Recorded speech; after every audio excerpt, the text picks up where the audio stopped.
Good morning, student. This is your science book, and today I will teach you lesson 3 Habitat of Plant. The surrounding where organism lives is called a habitat. हमारे आसपास के वो area जहाँ पर हम रहते हैं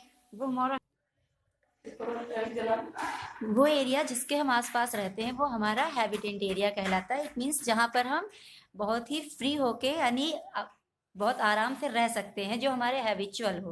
okay, habitant means आ drawing place आ home. Habitant means वो स्थान जहाँ पर हम फ्री होकर रह सके, जैसे कि हमारा घर।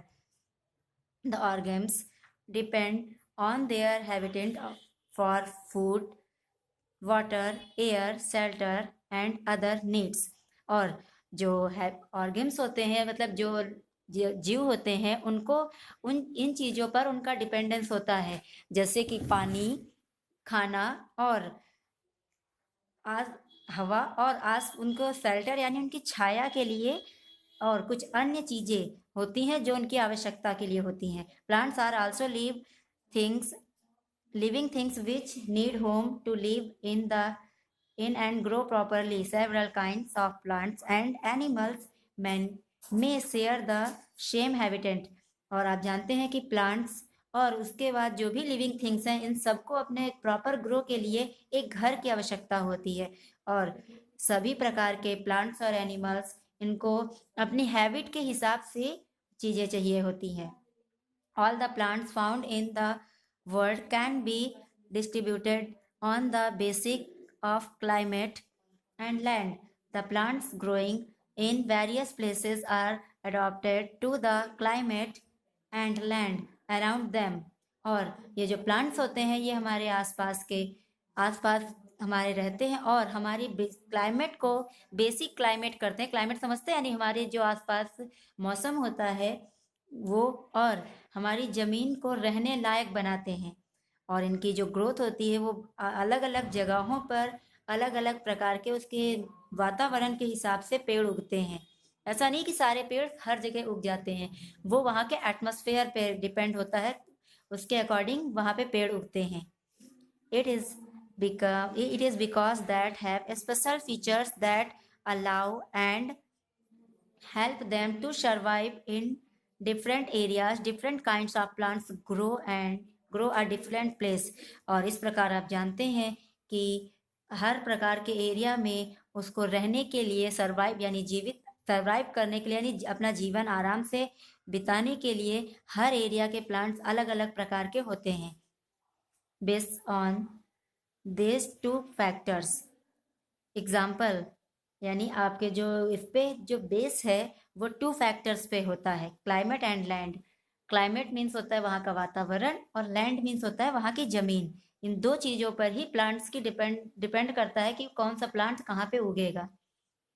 All the plants can be broadly divided into 2 groups. और सारे आपके जो प्लांट्स हैं वो 2 ग्रुप्स में डिवाइड किए गए हैं, ट्रेलर्स और लैंड प्लांट्स, एक्यूटिक और वाटर प्लांट्स। यानी ट्रेलर्स जो होते हैं वो लैंड प्लांट्स होते हैं, और एक्यूटिक प्लांट्स जो होते हैं वो वाटर प्लांट्स होते हैं। ट्रेलर्स और लैंड प्लांट्स, अब हम ट्रेलर्स प्लांट्स के बारे में पढ़ेंगे। Okay, most of the plants that grow on land are known as trailer plants. और अधिकतर वो पेड़ जो आपके ग्रो करते हैं जमीन पर, वो आपके ट्रेलर्स प्लांट कहलाते हैं। The word trailers means of the land. जो ट्रेलर वर्ड होता है इसका मीन्स ही होता है कि जमीन पर। The trailer plant can further be divided on the basic of types of land to which they are adopted. और वो जमीन जहाँ पर इनको कई भागों में डिवाइडेड किया गया है, वो आइए अब हम देखते हैं कि कहाँ की ज़मीन पे कैसे कैसे प्लांट्स उगते हैं। सबसे पहले प्लांट्स इन प्लेन एरिया। अब प्लेन एरिया में कहाँ प्लांट्स के, और plants in desert, plants on hills, plants in coastal areas, plants in Messi areas, plants in grassy areas. Okay, now plants in plain area. अब plain areas के plants क्या होता है? Plants growing in plain land surface और mostly huge and tall trees which are full of branches. They can withstand hot climate. These trees protect themselves from cold weather by shedding their leaves for example, neem, mulberry, people, sesame etc. अब आप जानते हैं कि वो plants जो plane land पर यानी समतल जमीन पर उगते हैं, वो प्लांट आपके प्लेन मतलब समतल जमीन पे जो प्लांट उगते हैं वो बहुत बड़े और पत्तीदार होते हैं और इनकी बहुत बड़ी बड़ी ब्रांचेस होती हैं और ये अपने क्लाइमेट के अकॉर्डिंग अपनी पत्तियों को टाइम पर झड़ जाती हैं और इनकी जो पत्तियां होती हैं बहुत ही छायादार होती हैं और हमेशा लोगों को ठंडक और छाया देती हैं। जैसे कि आप जानते हैं फॉर एग्जाम्पल के लिए नीम, मुलबेरी का पेड़, पीपल का पेड़ और शीशम का पेड़। ओके, नेक्स्ट आपका है प्लांट्स इन डेजर्ट। डेजर्ट्स में प्लांट क्या होते हैं? Deserts are the areas where no fertile land is present. These areas have little water available. Plants growing in these areas are called desert plants. These plants develop special features which help them to survive in such an area. For example, plum, cactus, date etc. अब यहाँ आप जानते हैं कि desert की जो soil होती है यानी जो मिट्टी होती है वो बहुत ही उपजाऊ नहीं होती है, इसलिए यहाँ की जो लैंड में जो पेड़ उगते हैं वो बहुत कम पानी लेते हैं और कम पानी में उनका वो उगे रहते हैं और हमेशा हरे भरे रहते हैं क्योंकि उनको पानी की ज़रूरत ही कम होती है। इसीलिए ये जो प्लांट्स होते हैं ये थोड़ा सा स्पेशल टाइप होते हैं और इनकी पत्तियां जो होती हैं वो नुकीली होती हैं जो कि यहाँ पर इन प्लांट्स को सरवाइव करने में हेल्प करती हैं। और उनमें आपके कुछ प्लांट्स हैं एग्जाम्पल के लिए प्लम ट्री, कैक्टस, डेट।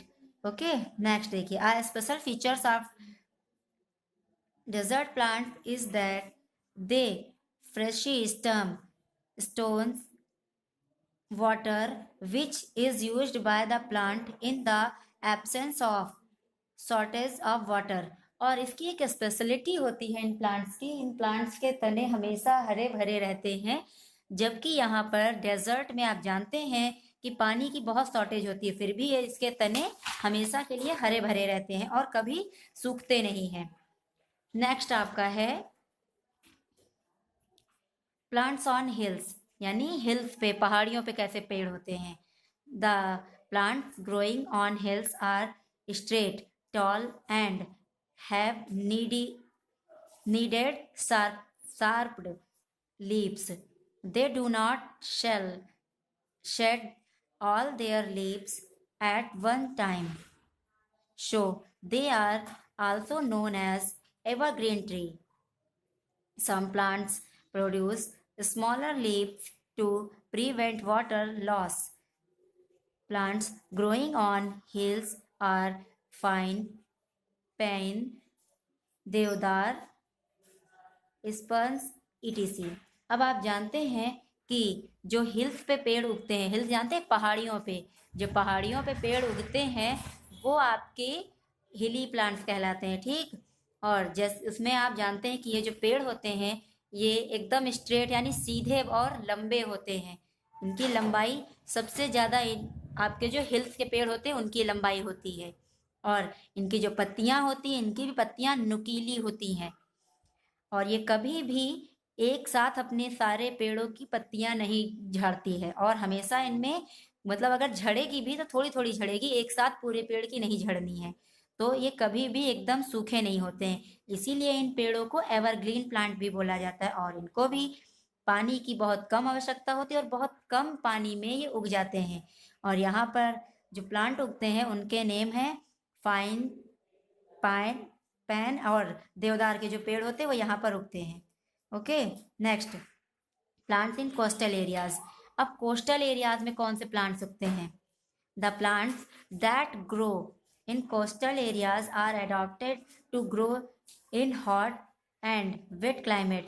अब वो प्लांट्स जिनको गर्म और सूखी सूखी वो मौसम की जरूरत होती है वो यहाँ पर उगते हैं पेड़। ठीक। Many coastal plants have special adaptation that help that them to survive. They have waterproof shiny leaves to protect them from drying out in salty winds. They have thick fresh leaf. They can hold water like confluence. These are also evergreen tree. For example, टीका, coconut, rubber, etc. अब आप जानते हैं कि वो plants जिनको grow करने के लिए सूखी हवाओं की आवश्यकता होती है। सूखी हवाएं समझते हैं, यानी उनको बहुत ज़्यादा मॉइस्चर नहीं चाहिए होता है और कम मॉइस्चर में ही वो अपना जीवन जो है वो यापन कर सकते हैं। वो पेड़ आपके यहाँ पर उगते हैं और इनकी जो पत्तियां होती हैं, इनकी पत्तियां कुछ ऐसी बनी होती है जिसमें पानी बाहर नहीं निकलता है और मॉइस्चर पत्तियों के अंदर ही रहता है। ओके, और इससे मॉइस्चर बाहर नहीं जाती, इसलिए ये जो पेड़ होते हैं ये आपके शंकुधारी पेड़ हो जाते हैं और हमेशा ये पेड़ हरे भरे रहते हैं। जैसे कि आपका टीक का पेड़ है, जो जैसे सागवान जिसको बोलते हैं, कोकोनट यानी नारियल, और रबर का पेड़। ओके, अब plants in Messi areas. Messy areas में प्लांट्स कैसे होते हैं? The kinds of soil found in Messi areas is very clay. It is very loss of sticky in texture. It is capable to holding plenty to water but cannot hold much air. Hence, the roots grow above the soil to get air. अब आप देखते हैं कि जो Messi areas होते हैं, Messi areas में आपके जो प्लांट्स होते हैं उनको बहुत ज़्यादा मॉइस्चर मिलती है और मॉइस्चर मिलने के साथ साथ ये हमेशा चिपचिपे रहती है आज ये जगह, और इसलिए यहाँ के जो प्लांट्स होते हैं उनको पूरा टाइम पानी, मतलब सांस लेने के लिए उनको, उनकी जो जड़ें होती हैं वो जमीन से बाहर आ जाती हैं और जमीन से बाहर इनकी जड़ें आकर पानी सांस लेती हैं। Okay, such types of roots are called breathing roots. और इस टाइप की जो रूट्स होती है, जो जड़ें होती हैं, वो क्या कहलाती हैं? Breathing roots. Okay, these roots have tiny opening and at the tips through which gases can be exchanged from, for example, mangrove and कैप्रोस etc. अब इसमें से कुछ ऐसे प्लांट्स होते हैं जो कि अपनी गैस बाहर आकर अपनी, मतलब जड़ें इनकी बाहर निकल आती हैं और ओपनिंग में आकर ये गैस एक्सचेंज करते हैं। और एग्जाम्पल के लिए कुछ आपके प्लांट्स दिए गए हैं। एग्जाम्पल के लिए जैसे आपका मैनग्रोव्स और कैरियोप्स के पौधे हैं, ये सब आपके बाहर आके जड़ें इनकी सांस लेती हैं। ओके, नेक्स्ट है प्लांट्स इन ग्रेसी एरियाज। अब ग्रेसी एरियाज पे कैसे प्लांट्स उगते हैं? Plants like major, jowar, wheat, rice, sugarcane, bamboo, etc. are of great uses to us. These plants belong to the grass family and provide food for living beings. Some types of plants like rice, sugarcane, and cotton grow in hot and wet climate. अब आप जानते हैं कि भुट्टा, ज्वार, गेहूं, चावल, sugarcane और bamboo यानी कि बांस, ये सब आपके जो पेड़ होते हैं, ये सारे के सारे पेड़ आपके ग्रॉस की फैमिली में आते हैं, ग्रॉस की ही लिस्ट में आते हैं। ठीक, यानी घास की लिस्ट में आते हैं। लेकिन और ये सब आपके पेड़ उग के आपके ह्यूमन बींग्स का, सारे ह्यूमन बींग्स के लिए भोजन बनाते हैं, इसीलिए हमारे लिए बहुत ही ज़्यादा इम्पॉर्टेंट है। ओके, बट इनमें से कुछ प्लांट्स आपके ऐसे हैं जैसे सुगर कैन, कॉटन और राइस। ये प्लांट्स आपके उगने के लिए इनको हॉट और सूखी क्लाइमेट्स की आवश्यकता होती है और ये वहीं पर उगते हैं, लेकिन ये डेजर्ट में नहीं उगते हैं। ओके, डेजर्ट में बहुत ज़्यादा हॉट होता है इसलिए वहाँ नहीं, लेकिन इनको हाँ नॉर्मल थोड़ी गर्म जमीन चाहिए होती है। ओके, नेक्स्ट है आपका एक्यूटिक और water plant. Plants that grow in water are called aquatic plant. अब वो पेड़ जो कि पानी में ग्रो करते हैं वो आपके एक्वेटिक प्लांट कहलाते हैं. There are of 3 types of floating, fixed plant and underwater plants. अब आपके 3 प्रकार के प्लांट होते हैं, फ्लोटिंग प्लांट, फिक्स्ड प्लांट और अंडर वाटर प्लांट. ओके, अब फ्लोटिंग प्लांट देखिए. These plants are small in size and having spooky stems. They are filled with air. Leaves of these plants are broad and thin. These stomach, sorry for disturbance. These stomata are also present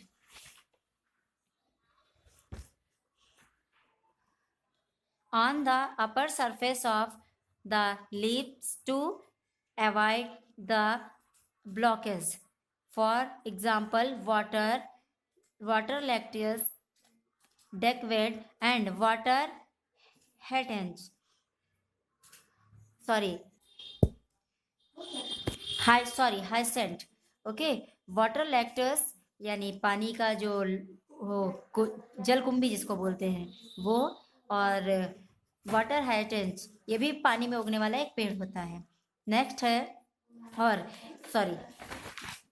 अब आप जानते हैं कि पानी में जो उगने वाले पेड़ होते हैं जिनकी जो साइज होता है वो बहुत ज़्यादा, इनका साइज बहुत ही स्मॉल होता है और इनका जो तना होता है वो स्पोकी यानी थोड़ा सा स्पंजी होता है. स्पंजी समझते हैं, स्पंजी, स्पोकी में स्पंजी होगा, थोड़ा सा वैसा दबने वाला होता है, जिससे कि इसमें हवा होती है. स्टोमेटा बहुत ज़्यादा होता है, इससे एयर पास होती रहती है और उसके अंदर हवा भरी रहती है. ओके, एयर उसके अंदर होती है, इसीलिए थोड़ा मोटे होते हैं अपने उसमें साइज में. और साथ साथ इनकी जो अपर सरफेस होती है, ये इनकी जो लिप्स होती है वो पानी के अपर सरफेस पे ही तैरती है, और जो मतलब एक्स्ट्रा पानी को, और जो इसमें ब्लॉकेज का सिस्टम इसमें होता है और एक्स्ट्रा पानी को ये अंदर आने नहीं देती है. फॉर एग्जाम्पल के लिए आपका है वाटर लैक्टस यानी पानी की जो जलकुंभी होती है, और डकवेट्स ये भी पानी का पेड़ होता है, और वाटर हैटिंस ये भी पानी का एक पेड़ है. सारे पानी के ही, जैसे जलकुंभी और ये सब पानी के ही पेड़ होते हैं. अब फ्लोटेड वाटर प्लांट, अब फ्लोटेड वाटर होते हैं, ये कुछ पानी पे तैरने वाले पौधे होते हैं. These plants have hollow stem and broad leaves with help them float in water and keep the water above the plant. These plants used to grow on muddy banks or in shallow water. The roots of these plants are fixed in the mud or the swell of the water body. For example, water lily and lotus. अब आप जानते हैं वो plant जो कि जिनके तने एकदम खोखले होते हैं और उनकी पत्तियां बहुत चौड़ी चौड़ी सी होती हैं, जो कि पानी में उनको तैरने में उनकी हेल्प करती हैं. और ये प्लांट्स जो होते हैं ये कीचड़ में उगते हैं और कीचड़ में ही किनारे ये फलते फूलते हैं. और ऐसे प्लांट्स जो हैं आपके, वो मिट्टी से इनकी जो जड़ें होती हैं, इनकी बॉडी मिट्टी में धसी हुई होती हैं, लेकिन ये पानी के ऊपर हमेशा तैरते रहते हैं और मिट्टी से इनका संबंध नहीं रहता है. केवल वो दलदली मिट्टी में रहते हैं, ना कि मिट्टी में इनको लगाया जाता है. जैसे कि आपका वाटर लिली और लोटस. ओके, नेक्स्ट है अंडर वाटर प्लांट. अब कुछ प्लांट्स ऐसे भी होते हैं जो पानी के अंदर उगते हैं, जैसे कि the roots of underwater plants remain fixed due to air spaces, while the stems of leaves flow with the water current. These plants breathe in carbon dioxide through these body surface and also clean the water by removing carbon dioxide. The leaves of these plants have no pores or stomata. For example, Hydrelia and tap grass. अब आप जानते हैं कि वो आपके पेड़ जो जिनकी जड़ें पानी के अंदर होती हैं, पानी के अंदर ही फिक्स होती हैं और ये पानी के अंदर ही उगते हैं और जीवित रहते हैं, क्योंकि इनकी पत्तियों में इनकी पत्तियां और तने वो पानी के अंदर ही रहते हैं सारे, और उसके अंदर ही ये कार्बन डाइऑक्साइड के द्वारा सांस लेते हैं और अपनी बॉडी से ही अंदर कार्बन डाइऑक्साइड लेते हैं। और आपके पानी से जितनी भी कार्बन डाइऑक्साइड गैस होती है जो आपके लिए हार्मफुल होगी, वो रिमूव करते हैं, यानी खत्म करते हैं। और आपके ये जो प्लांट्स हैं, इनकी लीव्स में जो स्टोमेटा पोर्स होता है वो नहीं होता है, इसलिए ये प्लांट्स पानी के अंदर बहुत ही आसानी से जीवित रह सकते हैं, जैसे आपके हाइड्रीलिया और टॉप ग्रास प्लांट्स है। Okay, now your chapter is completed. This is your exercise. You do yourself. If you have any problem, you will contact me on your group. Okay, thank you.